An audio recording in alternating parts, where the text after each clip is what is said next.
Даже союзники Соединенных Штатов постепенно снижают свои долларовые авуары.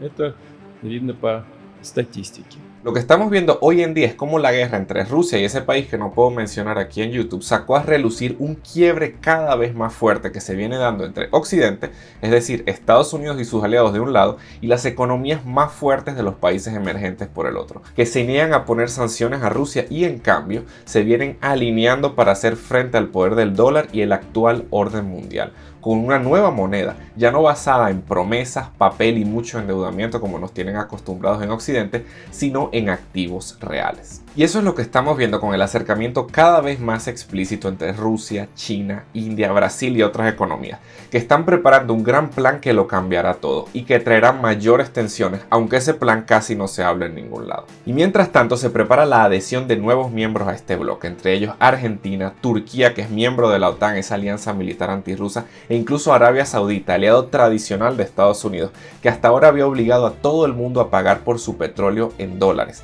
siendo este acuerdo la base del orden económico actual. Pero Ray Dalio, el fundador del fondo de inversión más grande del mundo, lo viene advirtiendo desde hace tiempo, como hemos advertido también en este canal varias veces. Hoy en día lo que mantiene la hegemonía global de Estados Unidos parece ser su poder militar, porque efectivamente tiene bases militares alrededor de todo el mundo, incluida en Europa. Pero para Ray Dalio, en términos militares ya otras potencias son comparables y lo que realmente sostiene su hegemonía es su poder económico, el dólar. Tan solo imagínate qué pasaría si un buque militar estadounidense en Asia se está quedando sin combustible y cuando va a recargar le dicen no te aceptamos los dólares. El solo hecho de obligar a pagar en otra moneda saca del juego todo el poder militar de Estados Unidos. Pero ¿cuáles van a ser las consecuencias reales de este conflicto y por qué hay tanto apoyo a esta nueva alianza contra los Estados Unidos? Y puede llegar un momento donde el mundo le diga que no le acepte el dólar como medio de pago. Si es así, entonces ya no puede imprimir más y tendría que recortar sus importaciones. El primer impacto es comprar menos en el mundo. Y eso significa menos materia prima, maquinaria, afecta su producción, la economía se hace pequeña, se reduce el empleo, se reducen los ingresos del gobierno, se dificulta mantener bases militares y pierde peso político y pierde peso militar. En caso de que se tome esa decisión, de que Japón le diga lo que yo te vendo no me lo pague en dólares, y se lo diga a Canadá, se lo diga a México, se lo diga a Sudamérica, Europa, la misma China, que es el país que más le vende. Si eso ocurre, entonces viene un descenso de ese país y su economía se contrae sustancialmente. Entonces, el forcejeo que hay en el mundo es que hay países que están empujando por ahí a sustituir al dólar y Estados Unidos está haciendo todo lo posible porque eso no ocurra. Entonces, se han ido creando bloques como el BRIC, Brasil, Rusia, la India, China, Sudáfrica, que es un bloque enorme que podría crear una moneda propia. El expresidente Lula de Brasil insistió mucho en crear una moneda del BRIC.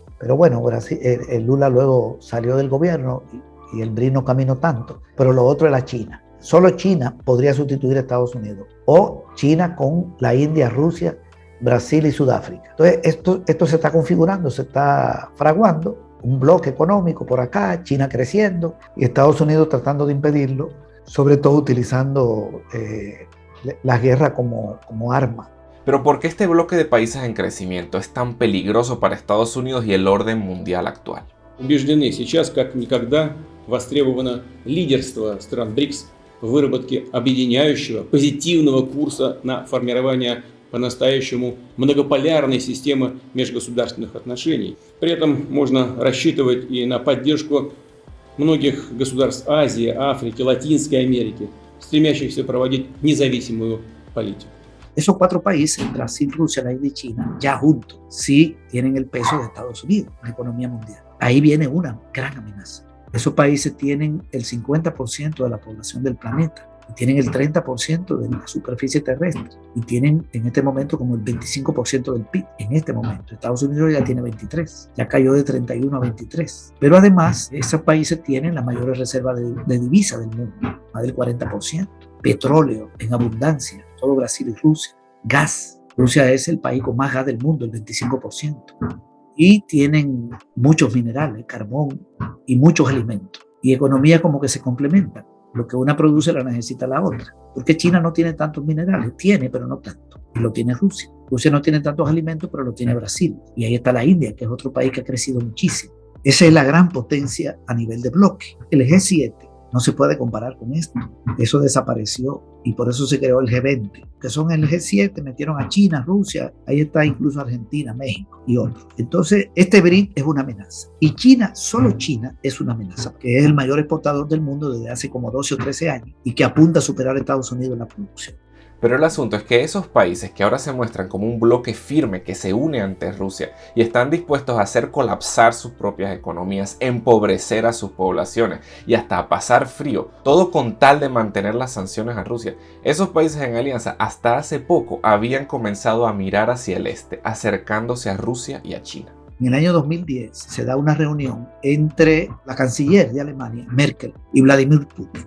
Y ahí hablaron de la posibilidad de intercambio comercial utilizando el rublo, que es la moneda rusa, o utilizando el euro, que es la moneda de Alemania. En esa reunión, Putin dijo que se necesitaba una nueva multipolaridad en el sistema de divisas y romper el monopolio del dólar. Luego, aludiendo a Estados Unidos, dijo que las políticas del Imperio Romano condujeron a 500 años de estancamiento económico. ¿Qué dijo Merkel? Que lo que dice Putin muestra lo cercano que estamos en términos estratégicos. Lo que está diciendo es que Alemania está dispuesta a negociar con Rusia sin dólar y buscar la integración en todo lo que dijo Putin. Y ella dijo, si queremos tener éxito y ser competitivos, entonces es inevitable el acercamiento entre Europa y Rusia. Estados Unidos está enterado de lo que está pasando. Eso lo que quiere decir es que Alemania está viendo que en esta recomposición mundial, la salvación para ellos es la alianza con los países de Asia. En el año 2014 hubo una reunión en Berlín del presidente chino, Xi Jinping, con Merkel también, donde ellos hablaron de incorporar a Alemania a un cinturón económico que se llama la Ruta de la Seda. La Ruta de la Seda es un proyecto que está impulsando China con Rusia desde el 2013. La Ruta de la Seda abarca Asia y Europa, si se mete a Alemania, y llega también a África y América Latina, ahora con la entrada de Argentina. Es un proyecto de inversión multimillonario, impresionante, para un despegue de Asia que va a dejar a Estados Unidos y a Europa como enanos, como economías enanas, comparado con lo que ahí se está cuajando. ¿Y qué hay ahí? Bueno, China tiene 1.400 millones de habitantes, sacaron 600 millones de la pobreza y van a seguir sacando. El mercado chino pronto va a ser más grande que el de Estados Unidos en términos de consumo. La India, tremendo, tiene 1.200 millones de habitantes. Cuando digo esto no quiero decir que esos habitantes tengan un alto nivel de consumo, pero con 100 millones que consumen mucho, ya estamos hablando del 30% de la población de Estados Unidos. Solo los chinos que hacen turismo son 300 millones. La población de Estados Unidos anda en 330. Eso es tremendo de lo que estamos hablando. Los dos países con más población y con mayor crecimiento económico, que crecieron incluso en el marco de la pandemia, en el 2020. Y si le sumas Rusia, con una economía que va creciendo, con muchos minerales, esa ruta de la seda es tremenda. Y si se mete a Alemania, ya estás hablando de la cuarta economía. Parece que también había coqueteo de Francia de entrada. Francia y Alemania tienen el 45% del PIB de la zona de euro. Son las dos grandes economías. Inglaterra está por otro lado, que es una economía grande, un poquito más grande que Francia, pero está en otra jugada, está en la alianza con Estados Unidos. El resto de países de Europa, países como Portugal, son casi colonia china. China ha penetrado por el lado del comercio y de las inversiones. Los grupos de poder económico de Alemania y Francia tienen claro que ellos no se van a expandir en Europa. Europa es un continente que va al estancamiento. Ya no tiene mucha posibilidad de expansión interna. Han logrado un alto nivel de vida y ahora está la penetración china, donde no va a competir en Portugal el empresariado alemán ni el empresariado francés. Hay mucha información sobre esas inversiones chinas en Portugal. Son dueños hasta de una buena parte del sistema financiero, pero también están en España, están en Suiza, están en todos los países. Es una penetración fuertísima. ¿Y cuál es la salvación de estos grupos ante ese avance de China? Integrarse a China, integrarse a Rusia y a la India. Eso es lo que están pensando los grupos de Alemania y Francia. Y está claro la reunión en el 10 con Rusia y en el 14 con China. Un año después de entrada en vigencia la Ruta de la Seda, que se está financiando con préstamos de un banco del BRIC que se creó y un fondo de inversión. El fondo de inversión creo que es de 100 mil millones de dólares y el banco creo que de 200 mil millones, de los cuales puso China el 40%. Ellos concluyeron que esa integración es la que se necesita. Estados Unidos no es la salida para ellos, es el país que va a ser desplazado. Pero ellos tienen un problema. En Alemania hay bases militares de Estados Unidos. Y la OTAN, que es el acuerdo militar que hay ahí, son tropas de Estados Unidos, es el armamento de Estados Unidos. Europa es un continente sometido política y militarmente a Estados Unidos. Pese a ese poderío económico de Alemania y Francia, enfrentarse a Estados Unidos políticamente les resulta casi imposible. Entonces Merkel hizo esta jugada y Estados Unidos está viendo el escenario. Pero en ese contexto surgió algo que vino a quebrar por completo esa alianza en formación: el terror infundado de que Putin quiera apropiarse de Europa.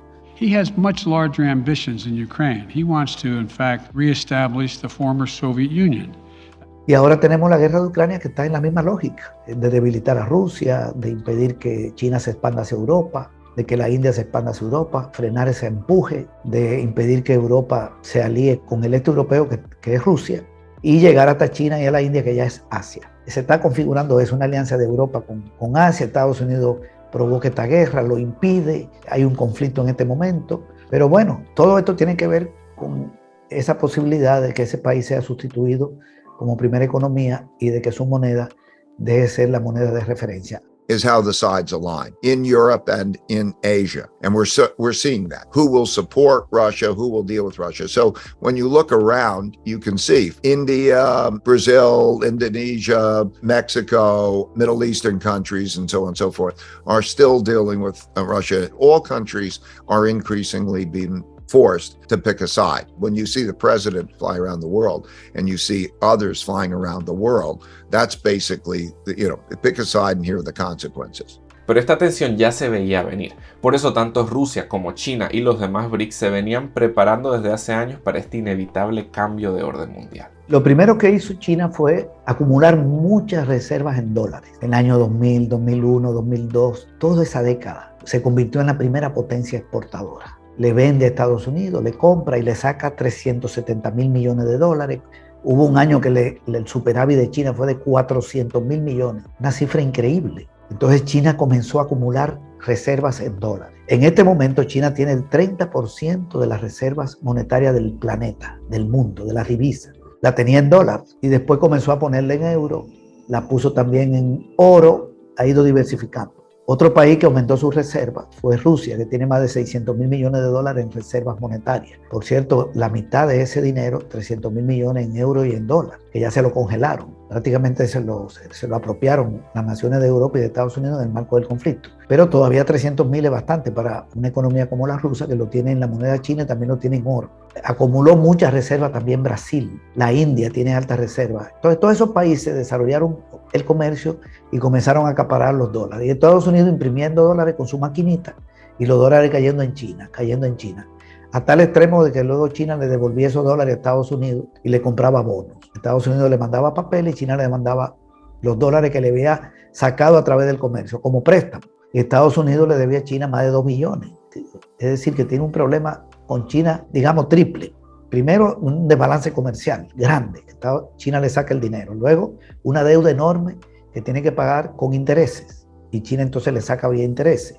Y lo otro, que China también ocupó el mercado de Estados Unidos con inversiones. Y las empresas ganan mucho dinero y se lo llevan a China. Eso se llama repatriación de utilidades. ¿Pero qué empezaron a hacer los países con todos esos dólares? Entonces comienza una serie de países a comprar oro. Porque el oro es una realidad. El dólar es una papeleta emitida por un gobierno. ¿Qué le cuesta emitirla? El que tiene esa papeleta no tiene seguridad de lo que tiene.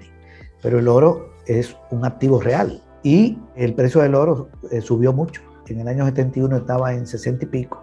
Y comenzó a subir por la emisión del inorgánico durante la década del 80, durante la década del 90. Bueno, entonces se comienzan a proteger poniendo sus reservas en otra moneda, una parte en euro. Rusia tiene reserva en la moneda china y también el oro. Y como respuesta a las sanciones y a la congelación de activos en dólares y euros del Estado ruso, los países aliados del BRICS comienzan a acelerar estos movimientos, fortalecer el comercio en sus propias monedas y se vuelve a escuchar el plan de su moneda de reserva. И видя это, многие страны уже в ближайшее время могут начать, уверен, так и будет происходить, конвертировать свои бумажные и цифровые накопления в настоящие резервы в виде сырьевых товаров, земли, продовольствия, золота, других реальных активов. ¿Y cómo se va a configurar exactamente el esquema de la nueva moneda mundial? Así lo explica Jim Rickards, ex asesor de la CIA y del Pentágono. And say, okay, starting now, if you want to buy Russian natural resources or Chinese manufactured goods or anything else for that matter, you have to pay us in this currency, in this digital currency. You say, well, how do I get some? Well, okay, sure. So we pooled our gold. We put our gold in the bank to back it up. You can contribute your gold and become a stockholder in the bank and get an issue of currency with that. Or you can trade with us and run a surplus, and then we'll pay you in this currency, and then you can use it to buy stuff in the future. So we got kind of central bank digital currencies, sort of crypto-like. We got gold. We've got a legal bank in Switzerland. We've got two major powers joining forces, et cetera. What's missing from that equation? The dollar. There's no role for the dollar in that. Por eso nos sorprende cómo Estados Unidos sigue echando leña al fuego del conflicto en Ucrania, mantiene sometida a Europa en la misma dinámica e incluso abre otro frente de conflicto con China al acercarse aún más a Taiwán. Pero mientras tanto, el bloque de los BRICS sigue en sus planes. Creo que hay mucha desesperación en Estados Unidos también por el fortalecimiento del BRIC, que ya parece que va a entrar a Argentina. Se está hablando también de Arabia Saudita, que ha sido un aliado tradicional de Estados Unidos. También se está hablando de Irán. Quién sabe si Colombia también se interesa, o México.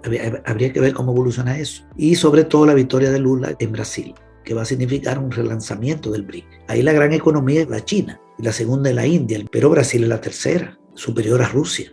Le lleva un poquito en términos de la producción y muy superior a Sudáfrica. Es un país muy importante. Y también puede haber un fortalecimiento en Sudamérica, de la UNASUR, que también ha quedado medio congelada, y del Banco del Sur, también la CELAC. Es decir, vienen otros cambios. Y ahora está ahí en Colombia Petro, que está en una lógica de integración. Entonces hay una reconfiguración mundial que es adversa para Estados Unidos y Europa. Y yo creo que por eso tienen este tipo de actitudes, ¿verdad?, agresivas. Sobre todo en el caso de Estados Unidos, porque Europa lo que aparenta es ser un continente como víctima de una política de Estados Unidos que le ha impuesto a Europa. Se ve un continente muy debilitado y sin política propia. Y justamente las causas de todo eso fue lo que analizamos en el video anterior. No olvides suscribirte al canal porque volvimos con fuerza. Soy Gabriel González Florentino, el economista y youtuber, y recuerda que todo sistema tiene su método y el método funciona.